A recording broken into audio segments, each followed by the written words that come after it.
Hey there, YouTube land. And last night, me and my son Matt reviewed the movie Wrong Turn 6, which we had a lot of fun with, but it was very much a one-note and inconsistent film. That being said, this here is, I guess, Adventures in B movies. Yeah. Yeah, this is our Adventures in B movies, guys. So tonight we decided, how could we up that? Well, we found out. Remember when we talked about Wrong Turn 6 and how there was a little bit of inconsistency in the characters that didn't really go anywhere type of thing, and they were just fodder. Well, where's that last Bleed? Where's that last film had like a single storyline that just wouldn't end? This one has like 8 of them that lead to nothing. That go absolutely nowhere. The cast is an attractive 90s cast. This is in the 2000s yeah, cast. early 2000s. But with actually some decent actors in it. We have Debbie Rochon, who is actually pretty good. She's the lead actress. Julie Strain does a very short cameo, doing her uniquely talented role. Brink Stevens I'm sitting in the backyard with my shirt topless. Get back here. Brink Stevens probably steals this movie with the kind of really cool Carrie-ish mother role. Yeah? She actually does. Brink is a really good actress for these type of roles. It was still so hilarious. But it was hilarious. It was Lights Kaufman's in this movie. Doing this. He has a single line, but he just does this. Oh, Kaufman. You're awesome, dude. But this movie here, by the way, the cast of this film is a typical 2000s attractive cast. Who, most of them, you're probably not going to remember. Actually, one of the blondes got killed in it.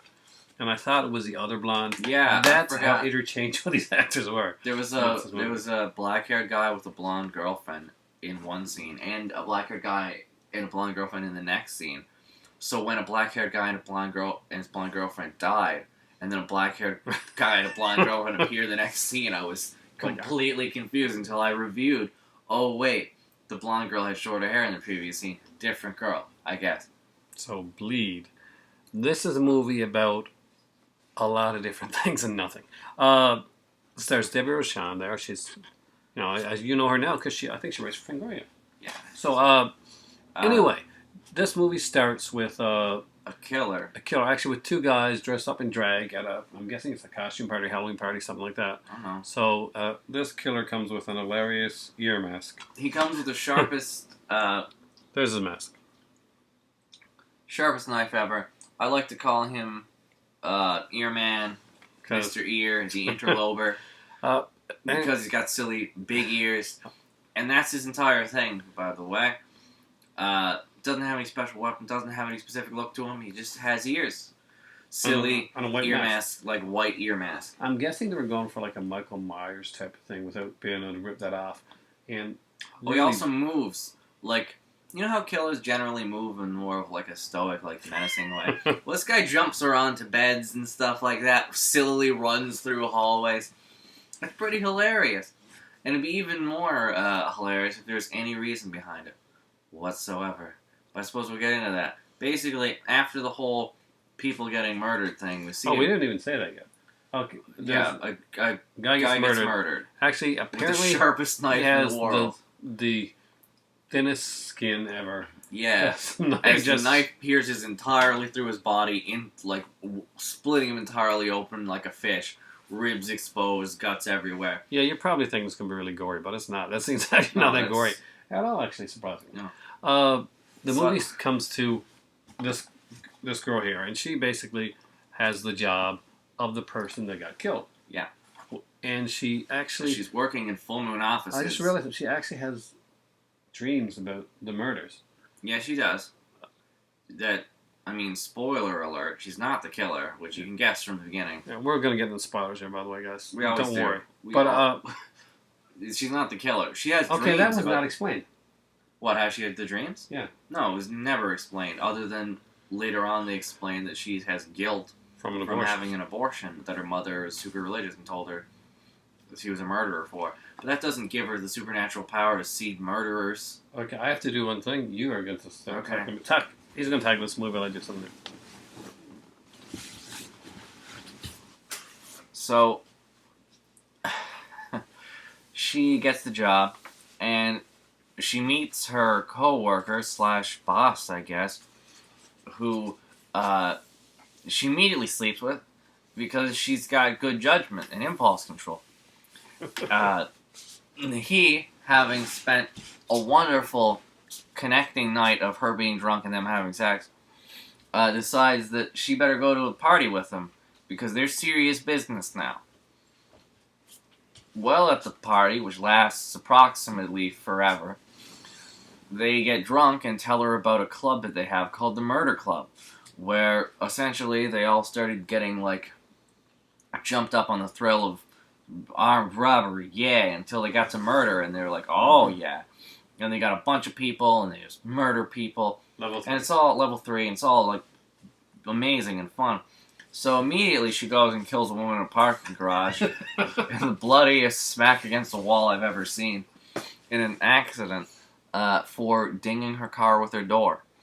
And then, predictably, she says, look, I killed someone. And they're like, oh, that's cool. So Murder Club doesn't exist.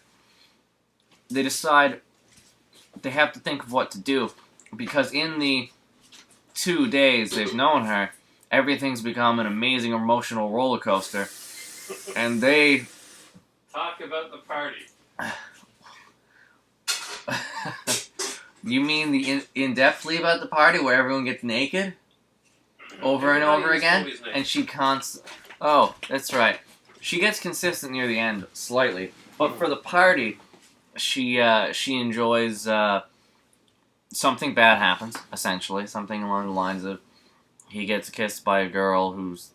no, he doesn't just get kissed by a girl. Okay. She takes her top off. She takes her top off She first. walks up to him, takes her top off, kisses Kiss him, on and is the like, lips. welcome to the party. Let's have some fun. I hope you're not afraid.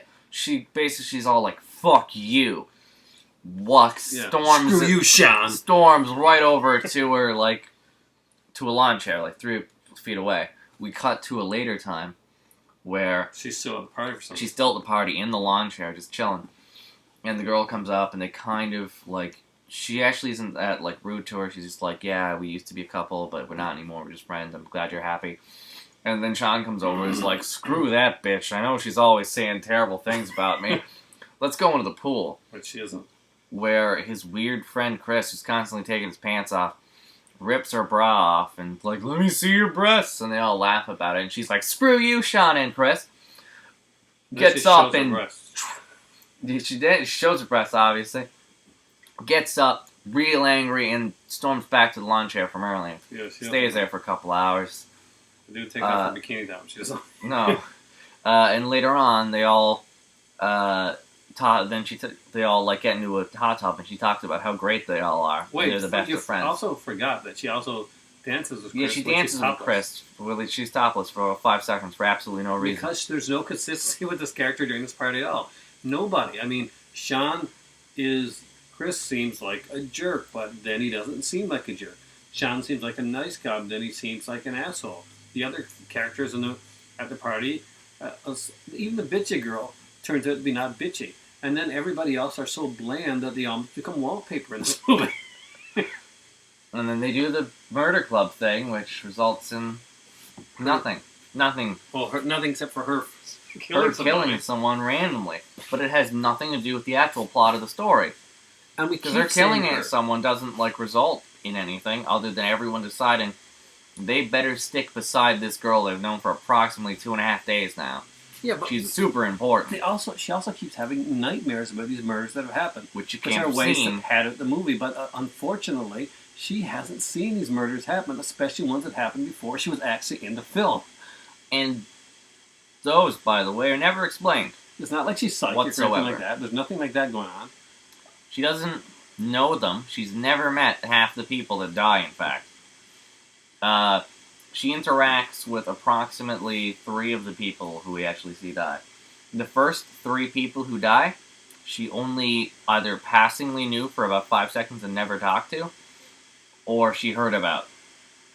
And her going over to find the bodies makes no sense, and she'd have no reason to go over to their place in the first place. No, not at all. She was the killer, which she isn't. Despite how suspicious he acts, the only thing she's done... You're sure that she's not the killer? Yeah, no, it's obvious that she's not the killer because of how, like, many heaping helpings of look, it's her they serve you. But it's not. Who the killer is confusing. It doesn't make any sense. It has no motive whatsoever. At all, in fact. There's no resolving this film. The film literally just kind of ends in a place.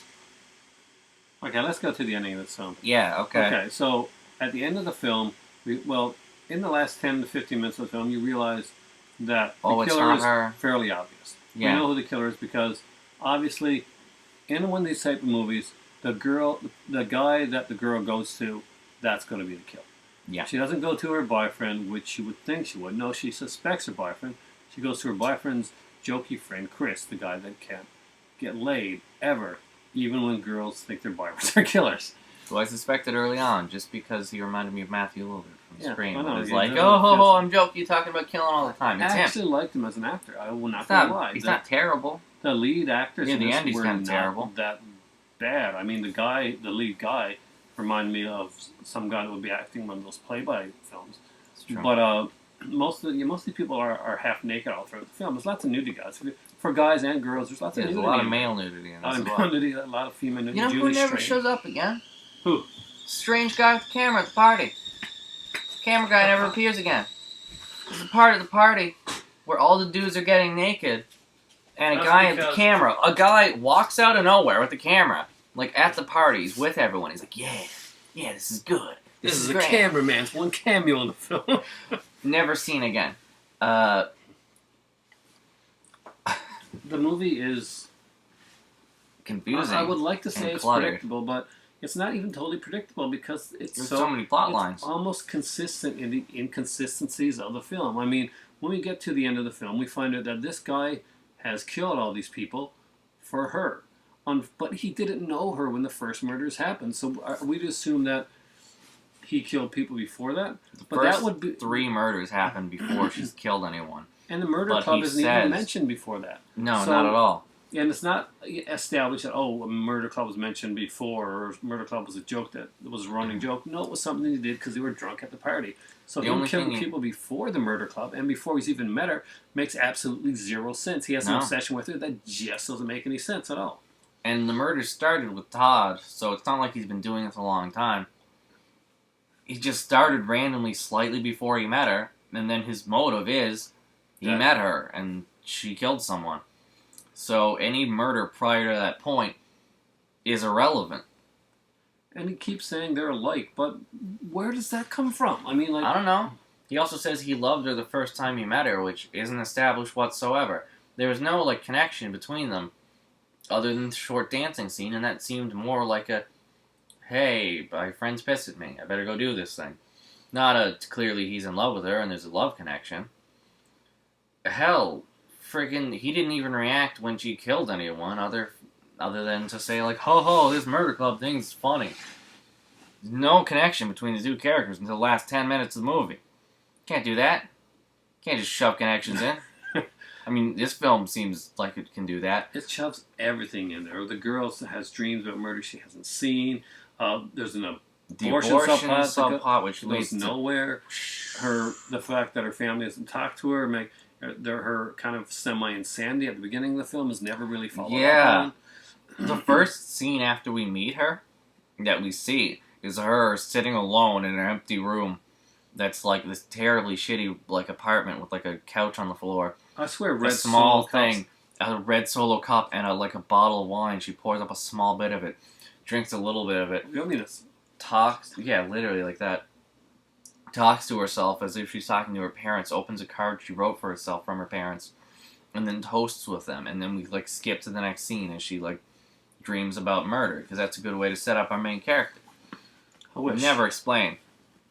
She's crazy because reasons. She acts that way because she does. All these people do stuff because they're doing it. And the killer likes to kill people, I guess. That's it. Nobody has any motives. Nobody does anything. So, Sure does have a lot of plot, though. yep, a lot of plot. Too much plot. This movie has a lot of... What am I looking for? It's got a lot of ambition Clutter? for nothing. for a going lot of- nowhere. It even has hey, show them the Scream cover again. This is literally the Scream cover. The Scream?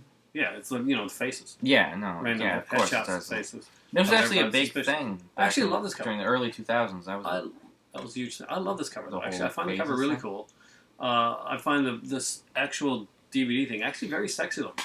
I love the fact that they shot it in full offices. At first, I was like, hey, there's a few interesting posters up, like, around the office there. I guess, like, that's just his personal, like, art choice. Then I realized on the outside walls, I'm like, hey, that's Puppet Master 6, Curse of the Puppet Master. Not a very good movie, but I can get the reference because Charles Band is the executive producer. Then I'm like, hey, that's Puppet Master, the other one. And then I looked at, like, there's a scene where it shows the entire office. I'm like, hey, that's like every full moon movie ever. Oh, they're working in full moon. If you're going to use your offices, because you're that cheap, I don't know, maybe try removing the posters. Because they don't say they're working in full moon offices. They say, we're working in offices. I got reports to do.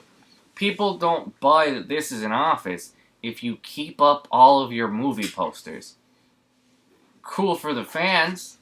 Absolutely unbelievable for anyone who, I don't know, exists above the age of 2. Yeah, it seems almost like at the beginning when he's talking, it's a financial institute from the conversation. Yeah, he they has talk at the about end of the phone. reports, things they have to do. They're talking about clients and stuff like that. But no. You would not go into an office that was supposed to. Maybe my office. Well, that's different. If my boss would let me. But it's not even just like a single office. It's the full building. That's the thing. You The just walls walk are stacked. are lined with full moon posters. It is incredible. So, what do we give this movie? Oh my god. It's got, like, Before we go, we have to start. This is Adventures in B movies. This is a new section that we're going to start because we watch a lot of bad movies. we do. So let's do We that. do that a lot. Let's do our Adventures in B movie section, which I'll be doing when Matt's around. That So- we can watch these movies.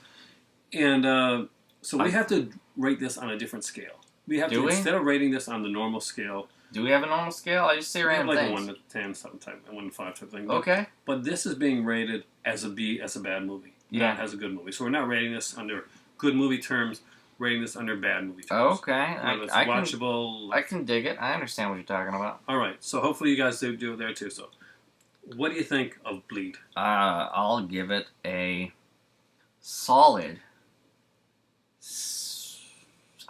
I'm in between 6 and 7 ears out of 10. I think it Because deserves at least a 7. it probably is 7. Because it is fun. It's funny, and it's fun, and it's confusing, and it has some killer early 2000s tracks. The most jarring thing is that ending credits jump where it's like suddenly Oh, got that like, song. that like Oh, pumpy don't forget, dance we music. forgot to mention the Opening credits, which are Yes. like Windows Movie Maker thing with like MySpace or Napster music, like really early 2000s music. Incredibly dated movie, by the way. Love that. But yeah, I'd say it's probably 7 ears. I'm going to out give of this 10. one 8 because it was fun. It was one of Charles Band's Shadowline productions, so it was the slasher movies, which obviously he hated because Charles Band hates slasher movies, but he did it anyway. So it has a great cast. Not everybody, I'm not going to say like fantastic acting for all this film, but it does have a great name cast for horror. The movie's never boring, and I would watch it again. I mean, I know who the killer is, but it doesn't really matter. They just keep throwing things at the wall and pretty much waiting to see if anything sticks. Which it doesn't. And nothing sticks. But then again, would you watch this movie again? I'd probably watch it It has a again. before. rewatchability factor, so that's good. And it has boobs. It does. There's a lot of them. Even the main character, which always confuses me when that happens. Because slasher movies usually go against that rule. Yeah, and the movie has absolutely zero ending. I remember the first time I saw this movie was back around the time that it came out. You were very young. You probably watched it. Yeah, probably. You probably saw a lot of boobs when you were young. Probably good. Because I watched a lot of these movies. Anyway, I kept expecting there to be a Bleed 2. My level of anticipation and want for a movie back in the early 2000s was pretty low because there weren't a lot of slasher movies out. So anytime I saw one at all, it was a fantastic joyous journey. I probably liked this movie when I first saw it. Just for the fact that it was a slasher movie, and I would watch anything that was a slasher movie. The movie I'm trying to find, guys, let me know if you ever find this movie. It's called The Pool. I think it was put up by Artisan. I've been looking for it forever. I used to own it way a long time ago. I like to see this one with him. That's a good movie. I can imagine it'd be quite fun to watch. Anyway, guys, Yeah, I got for me, it's 8. eight, It's 8 Julie Strains. Or 8 Full Moon movie posters. 8 Lloyd Out Kaufman of with 10. his hands out. So Out of for 10. me right now, for him it's time for bed because he's got I to got work work in the morning. For Yeah. me, it's time for tea, and I'm probably going to go watch some Hannibal upstairs. Because I can't sleep quite yet, and I'm not feeling the best today, guys. Have a great night. It's time for tea from me, and from you, it's... He ain't guilty until proven innocent, so we can't call him that. That was...